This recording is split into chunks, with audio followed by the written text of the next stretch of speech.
नमस्कार दोस्तों, समर्थ math academy में आप सभी का फिर से स्वागत है। मिश्रण के इस चौथे भाग में आज हम दो और टाइप के क्वेश्चन सीखेंगे जो थोड़े से यूनिक है। एलिगेशन मेथड पर बेस्ड अभी तक जितने हमने क्वेश्चन किए हैं उनसे थोड़े से अलग है। तो चलिए पहले टाइप के क्वेश्चंस को हम समझने की कोशिश करते हैं। जैसे हमारा क्वेश्चन है कि एक बर्तन में दूध भरा हुआ है, कंप्लीट बर्तन दूध का भरा हुआ है, ठीक है। और 50 लीटर दूध में से, ये 50 लीटर का बर्तन है पूरा जिसमें दूध भरा हुआ है, इसमें से 10 लीटर दूध जो है उसे निकाला जाता है और उस 10 लीटर जो दूध निकाला है उसकी जगह पानी भर दिया जाता है। और ऐसा दो बार किया जाता है। दो बार का मतलब एक बार 10 लीटर दूध निकाला, पानी भरा, फिर जो नया मिश्रण बना उसमें से 10 लीटर निकाला और उसकी जगह 10 लीटर पानी भरा, फिर जो नया मिश्रण बना उसे निकाल कर भरा। तो टोटल कितनी बार किया है? ऐसा दो बार किया है, ठीक है। अब बर्तन में दूध की मात्रा कितनी रह गई है दो बार ऐसा करने पर, वो हमें ज्ञात करना है। अच्छा, प्रश्न कभी ऐसा भी हो सकता है कि पहली बार 10 लीटर निकाला और उतना पानी डाला, फिर दूसरी बार 20 लीटर निकाला, उतना पानी डाला। क्वेश्चन ऐसा भी बन सकता है, ठीक है। तो इस प्रकार के प्रश्नों को हल करने के लिए जो फॉर्मूला होता है वो कुछ इस तरह का होता है कि a into 1 - b/a raised to the power n, जिसमें a जो है वो ये दर्शाता है कुल मात्रा, ठीक है, शुरुआत की कुल मात्रा। और जो b है वो दर्शाता है निकाली गई मात्रा।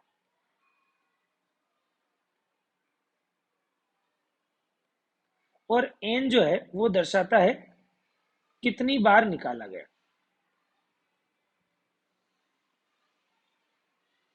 ऑलराइट। अब जैसे इस प्रश्न को अगर हम देखें तो यहाँ पर a जो है उसकी वैल्यू हो जाएगी 50। कुल मात्रा कितनी है? 50 लीटर की है। b जो है वो हो जाएगा 10, क्योंकि हम 10 लीटर निकाल रहे हैं हर बार। और n जो है वो हो जाएगा 2, क्योंकि हम दो बार निकाल रहे हैं, ठीक। अब यहीं पर अगर प्रश्न ऐसा होता कि पहली बार 10 लीटर निकाला गया और दूसरी बार 20 लीटर निकाला गया, तो वहां हम क्या करते हैं कि जो a है उसकी वैल्यू तो रहती 50, 1 माइनस, पहली बार 10 लीटर निकाला तो हम लिखते 10/50। अब 10 लीटर एक बार निकाला तो इसलिए एक, और फिर इंटू में लिखते 20 लीटर निकाला तो उसके लिए 1 माइनस 20/50। 20 लीटर भी एक बार निकाला तो उसकी भी पावर 1। तो इस तरह से हम ये फॉर्मूला लगाकर इस प्रकार के प्रश्नों को हल कर सकते हैं, ठीक है। तो आई होप फॉर्मूला कैसे लगाना है ये आपको क्लियर हो गया होगा। तो चलिए अब इस क्वेश्चन को हम सॉल्व कर लेते हैं। तो अपना यही क्वेश्चन है, एक बर्तन दूध से भरा हुआ है, 50 लीटर दूध में से 10 लीटर दूध निकालकर उसमें पानी भर दिया गया। और ऐसा कितनी बार किया? दो बार किया। तो अब दूध की मात्रा कितनी बची है वो ज्ञात करना है। तो फॉर्मूला लगा देंगे हम, शुरुआती मात्रा गुणित 1 माइनस जितनी मात्रा निकाली गई वो बटे शुरुआती मात्रा, और कितनी बार निकाला गया? दो बार। तो इसे हल कर लेंगे। 50 1 माइनस 1/5 की पावर 2, 50 1 माइनस 1/5 हो जाएगा 4/5 की पावर 2, 50 4 का स्क्वायर हो जाएगा 16, 5 का स्क्वायर हो जाएगा 25, इससे काटेंगे तो ये आएगा 2, 16 गुणित 2, आंसर आएगा 32। तो इसका मतलब ऐसा दो बार करने पर अब जो दूध की मात्रा बची होगी वो होगी 32 लीटर्स। ऑलराइट, चलिए नेक्स्ट क्वेश्चन देखते हैं। एक दूध विक्रेता किसी बर्तन से 11 किलोग्राम दूध निकालकर उसमें उतना ही पानी मिला देता है। यह क्रिया वह दो बार और दोहराता है। मतलब एक बार तो पहले कर दी, अब दो बार और कर रहा है, तो टोटल कितनी बार कर दी उसने उस क्रिया को? 3 बार। यदि आरंभ में 110 किलोग्राम दूध था तो अब बर्तन में दूध की मात्रा ज्ञात कीजिए। तो स्टार्टिंग में कितनी वैल्यू थी? 110। 1 माइनस कितना निकाला उसने? 11 बटे शुरुआत में कितना था? 110। कितनी बार किया? टोटल 3 बार, क्योंकि एक बार तो पहले कर चुका था और उसके बाद दो बार और किया, तो टोटल 3 हो गया। इसे हल करेंगे। 110 इससे काटेंगे तो आएगा 10, तो ये 1 माइनस 1/10 की पावर 3। 110 1 माइनस 1/10 को हल करेंगे तो आएगा 9/10 की पावर 3। 110 अब 9 की पावर 3 अगर हम देखेंगे तो 9 × 9 हो जाएगा 81, और फिर 81 × 9 करेंगे तो वो आएगा 729, डिवाइड्स बाय 10 की पावर 3 अगर करेंगे तो वो आएगा 1000। इसे हम सॉल्व कर लेंगे, कैंसल आउट ये। अब 729 में हमें करना है 11 का मल्टीप्लाई, तो वो आएगा 8019 डिवाइड्स बाय 100। इसे सॉल्व करेंगे तो आएगा 80.19। इसका मतलब कि 3 बार 11 किलोग्राम दूध निकालकर उसमें जब पानी मिलाया जाए उतना, तो अंत में 80.19 लीटर किलोग्राम, यहाँ पर केजी में दी गई है यूनिट, तो किलोग्राम दूध की मात्रा बचेगी। बहुत सिंपल सा क्वेश्चन है। अगला देखते हैं।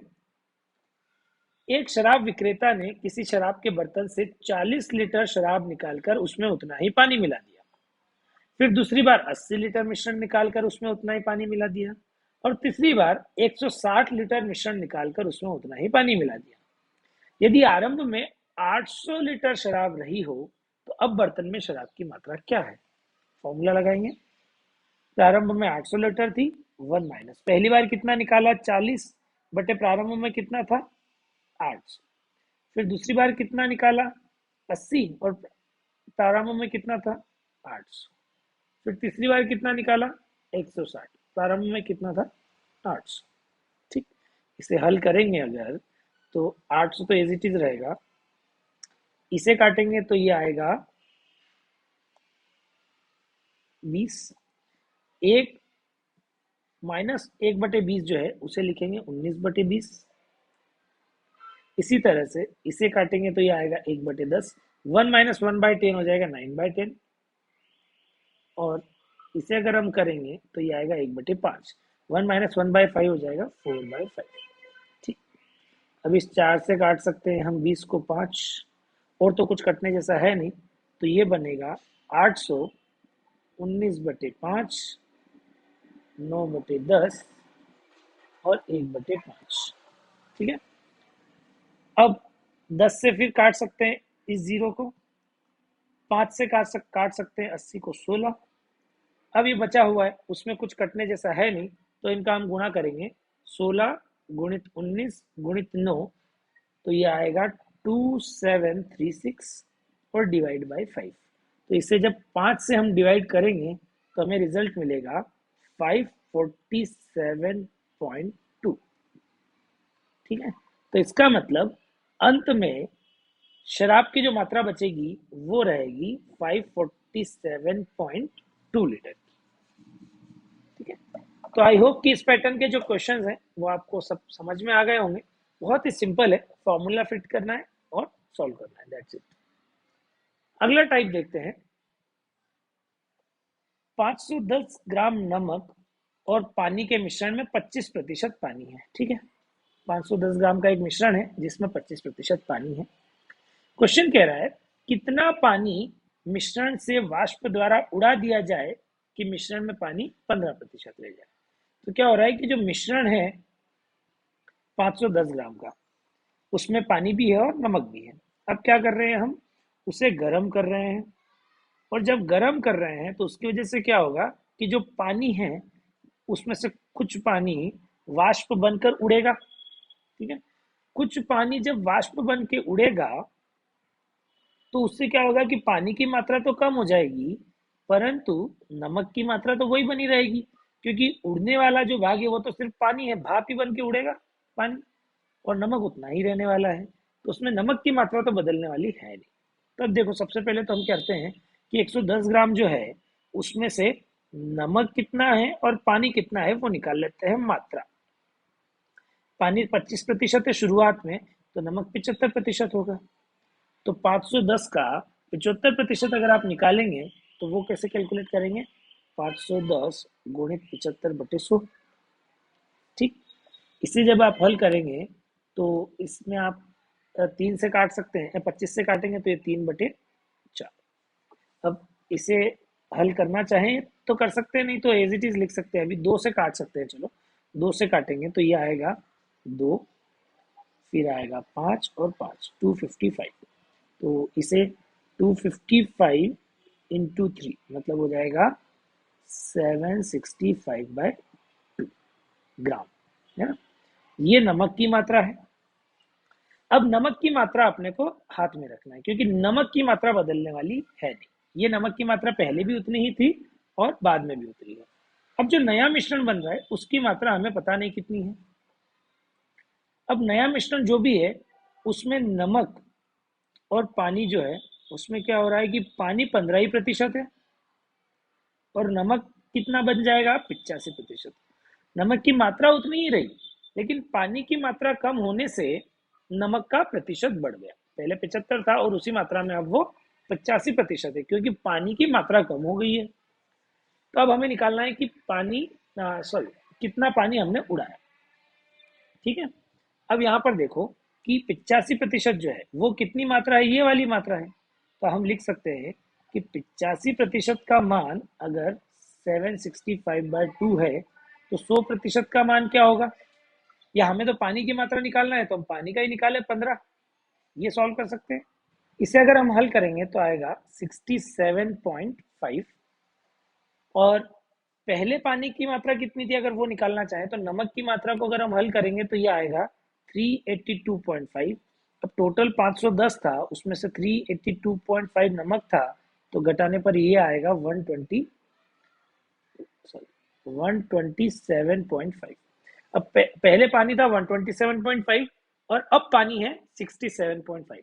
तो हमने कितना पानी वाष्प के द्वारा बनाकर उड़ाया है, तो 127.5 माइनस 67.5, इसका डिफरेंस निकाल लेंगे। इसका डिफरेंस निकालेंगे तो वो आएगा 60 ग्राम। ठीक है। इसका मतलब हमने 60 ग्राम पानी जो है उसे वाष्प बनाकर उड़ाया, तब जाकर जो नया मिश्रण बना है उसमें 15% पानी बचेगा। ठीक है। तो अगर आप फिजिकली इस कॉन्सेप्ट को समझेंगे तो ये क्वेश्चन सॉल्व करना आसान होगा। अगर सिर्फ मैथ्स लगाकर इसे समझने की कोशिश करेंगे तो थोड़ा आपको कॉम्प्लिकेटेड ये लग सकता है। ठीक है। चलिए इसी टाइप का एक और क्वेश्चन देख लेते हैं।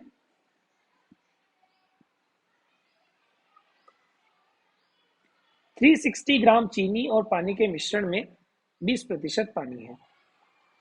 कितना पानी मिश्रण से वाष्प द्वारा उड़ा दिया जाए कि मिश्रण में 10% पानी रह जाए। पहले जो मिश्रण था 360 ग्राम का, उसमें 20% पानी था और 80% चीनी थी। ठीक है। ये पानी और ये चीनी। अब 360 का यदि आप 80% निकालें तो कितना होगा, ये जीरो से जीरो कैंसिल हो जाएगा और यहाँ पर आपको करना पड़ेगा 36 इंटू 8। 36 इंटू 8 अगर करेंगे तो ये आएगा 288 ग्राम। अब 360 में से 288 ग्राम तो चीनी है, तो पानी कितना है 72 ग्राम, माइनस करके निकाल लेंगे। तो 72 ग्राम तो हमारा पानी है और 288 ग्राम चीनी है। अब क्या होगा कि जो नया मिश्रण बनेगा उसमें पानी 10% रहने वाला है। इसका मतलब चीनी कितनी रहने वाली है, 90%। हमने चीनी की मात्रा तो नहीं बदली, लेकिन पानी की को कम कर दिया है।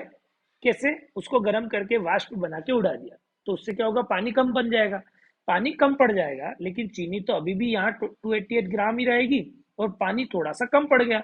कम पड़ने की वजह से उसका प्रतिशत कम हो जाएगा, तो अब उसकी वजह से अपने आप चीनी का प्रतिशत 90 बन गया। ठीक है। अब ये पानी की मात्रा हमें नहीं पता, तो वो निकालना है। तो हम क्या करेंगे, 90% का मान है 288, तो 10% का मान क्या होगा वो निकाल सकते हैं। ठीक है। तो इसे जब आप सॉल्व करेंगे तो जीरो से जीरो कैंसिल, 288 को 9 से डिवाइड करेंगे तो ये आएगा 32 ग्राम। All right. इसका मतलब अब पानी कितना है, 32 ग्राम। अब पहले पानी था 72 ग्राम और अब पानी है 32 ग्राम, तो हमने वाष्प बनकर उड़ाया कितना, 40 ग्राम। तो इसका मतलब 40 ग्राम पानी जब हम वाष्प बनाकर उड़ाएंगे उस मिश्रण में से, तब जाकर जो नया मिश्रण बनेगा उसमें 10% पानी होगा और 90% चीनी होगी। ऑलराइट। तो ये सेकेंड टाइप का क्वेश्चन था हमारा जो मिश्रण पर आधारित था। अब मिश्रण में जितने भी वेराइटी है हमने वो सारी कवर कर ली है। तो कॉन्सेप्ट हमने सारे सीख लिए हैं, टाइप हमने सारे कवर कर लिए हैं। अब आपको ज़्यादा से ज़्यादा क्वेश्चन प्रैक्टिस करना है, जिससे कि आप मिश्रण के हर प्रकार के प्रश्नों को हल कर पाए। तो आई होप ये सारी सॉल्यूशंस आपको क्लियर हुए होंगे। अगर आपको कोई डाउट रहता है, अगर आपको कोई कुछ पूछना है मुझसे, तो आप मुझे इस नंबर पर व्हाट्सएप करके कांटेक्ट कर सकते हैं।